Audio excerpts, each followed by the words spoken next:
Hello my lovely viewers, সবাই কেমন আছেন? আশা করি খুব ভালো আছেন। আসসালামু আলাইকুম। আজকে আমি তৈরি করব হোয়াইট সবজি বা চাইনিজ সবজি। এজন্য আমি প্রথমে কড়াইয়ে কিছুটা পরিমাণে পেঁয়াজ কুচি দিয়েছি। ১ কাপ পরিমাণে পেঁয়াজ দিয়েছি। এরপর দিয়েছি এর ভিতরে লবণ আর দিয়েছি গোটা গরম মশলা, ৪ টুকরা দারুচিনি, ২টা এলাচ, ২টা লং আর একটা তেজপাতা আমি ছিঁড়ে দিয়েছি। এবার বাকি মশলা দিব, তাই একটু পানি দিয়ে দিলাম। পেঁয়াজটা অবশ্যই একটু লালচে করে ভেজে নেবেন। তারপরে মশলাগুলো দিয়ে দিচ্ছি। প্রথমে দিয়ে দিচ্ছি আদা রসুন বাটা, এখন দিলাম ধনিয়া গুঁড়া আর জিরাটা আমি পাটায় বেটে নিয়েছি, কাঁচা জিরা। এখান থেকে ১ টেবিল চামচ পরিমাণে আমি জিরা বাটা দিব। আর মশলাটা আসলে আপনার যতটুকু পরিমাণে সবজি এই পরিমাণ অনুযায়ী দিবেন। তো মশলাটা আমি ৪-৫ মিনিট সময় নিয়ে কষিয়ে নিয়েছি। মশলাটা কিন্তু একটু ভালোভাবে কষাতে হবে, না হলে কিন্তু খাবারটা অত মজা হবে না। এখানে ১.৫ কেজি পরিমাণে ব্রয়লার মুরগি আছে। ব্রয়লার মুরগিটা আমি খুব ছোট ছোট করে কেটে নিয়েছি। সবজির সাথে বড় মাংসগুলো আসলে যায় না। এই যে দেখেন, মাংসটা কিন্তু আমি কষিয়ে নিচ্ছি ভালোভাবে। মাংসটা যখন একেবারে তেল ছেড়ে দেবো তখন আমি সবজিগুলো দিয়ে দেবো। তো আজকে কিন্তু আমি অনেক রকমের সবজি নেইনি, কারণ অনেক রকমের সবজি অনেকে বলছে যে খাবে না, তাই আমি দিয়েছি গাজর। এখানে গাজর, পেঁপে আর একটা আলু দিয়েছি মাত্র।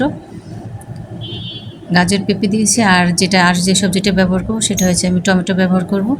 আর পটল ছিল, পটলটা আমি এই সাইজ অনুযায়ী কেটে নিয়েছি।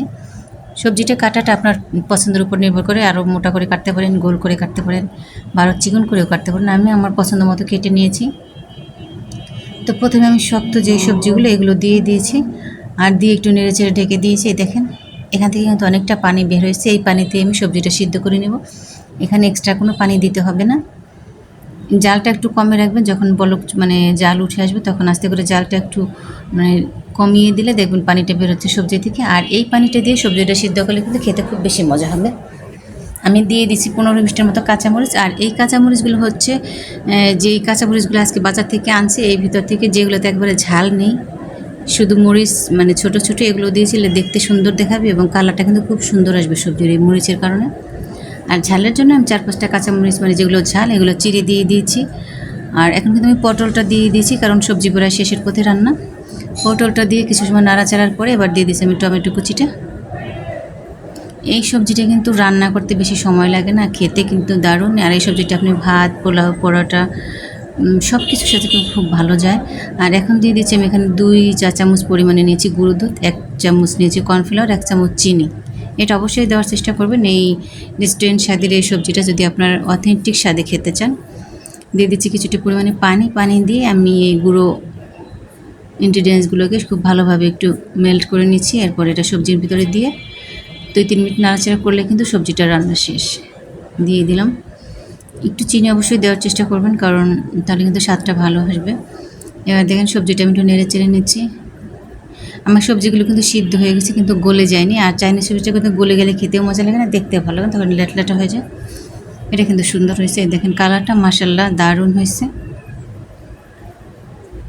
দেখেন রান্নাটা শেষ। এবার আমি একটু ধনিয়া পাতা কুচি উপর দিয়ে দিই। এটা আমি কড়াইয়ে রেখে দেবো, কারণ এখান থেকে তুলে যখন আমি খাবার দিব সবাইকে, তখন এখান থেকে বাটিতে উঠিয়ে দেবো। দেখেন কি জোস একটা কালার আসছে। ধনিয়া পাতাটা দিয়ে নেড়েচেড়ে আমি ঢাকা দিব না, কিন্তু ঢাকা দিলে পানি বের হয়ে আসবে, তাই আমি একটা জালির মতো দিয়ে রাখবো, যেটা দিয়ে বাতাস বের হতে পারবে। একটু ঠান্ডা হলে তারপরে আমি ঢাকনাটা দিয়ে ঢাকা দিয়ে রেখে দেবো। সবাই ভালো থাকবেন, সুস্থ থাকবেন, আর খাদিজাস কিচেনের পাশে থাকবেন আশা করি। লাইক, কমেন্ট, শেয়ার দিয়ে সবাই এভাবে সবজি তৈরি করে খাবেন। এটা কিন্তু খুব সুস্বাদু একটি খাবার। আর এভাবে যদি একবার তৈরি করে খেতে পারেন, মাশাআল্লাহ সবাই খুব পছন্দ করবে। আবার আপনি ইনশাআল্লাহ বারবার চেষ্টা করবেন যে না, এইভাবে সবজিটা ট্রাই করি, যখন সবাই এত পছন্দ করতেছে। দেখেন না কত সুন্দর ফাইনাল লুকটা আমি আপনাদের দেখানোর চেষ্টা করতেছি। দেখেন আমার সবজি ফাইনাল লুক। সবাই ভালো থাকবে।